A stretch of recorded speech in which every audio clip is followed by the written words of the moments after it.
ఎక్కడొక్కడ అన్ని బంధకాలన్నీ తెగిపోయి ఆ చెరసాలలో ఉన్న ఖైదీలందరూ కూడా తప్పించుకుని పోగలిగినంత అవకాశంగా మార్గాలు తెరవబడ్డాయి. హల్లెలూయా, హల్లెలూయా, హల్లెలూయా.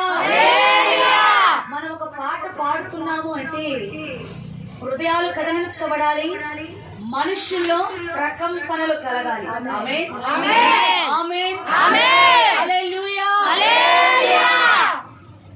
కొంతమంది దేవుని నమ్మటానికి పలు రకాల కారణాలు. ఒకరు వాక్యాన్ని వినటని బట్టి దేవుని నమ్ముతారు, మరొకరు సాక్ష్యాన్ని బట్టి దేవుని నమ్ముతారు, మరొకరు ప్రార్థన చేస్తే ప్రార్థన బట్టి దేవుని నమ్ముకుంటారు, మరికొంతమంది పాటలు వినుట చేతనే దేవుణ్ణి నమ్ముతారు. పాటలో ఉన్న శక్తి, చప్పట్లో ఉన్న శక్తిని గనక మన బైబిల్లో గమనిస్తే మనకు తెలియని విషయాలేం కాదు. ఎరికో గోడలు కూల్చాలని ఇశ్రాయేలీలందరూ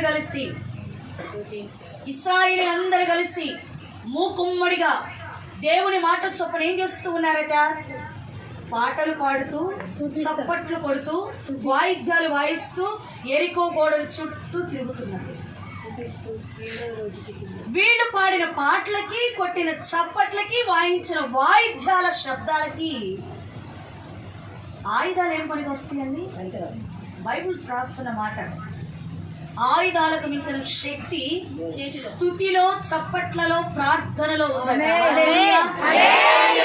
నీవు నీ ఇంట్లోనైనా, సంఘములోనైనా, మరెక్కడైనా కానీ చప్పట్లు కొడుతూ పాటలు పాడినప్పుడు అక్కడ ఉన్న చీకటి పారిపోవాలి, దేవుని బలమైన శక్తి చీకటి పారద్రోలబడాలి, దేవుని వెలుగుతో స్థలము నింపబడాలి, అపవాది సంబంధులు దేవుని సంబంధులుగా మార్చబడాలి, అపవాది పరిపాలన తొలగిపోయి ఆ ఇంటికి దేవుడి యజమానిగా ఉండాలి.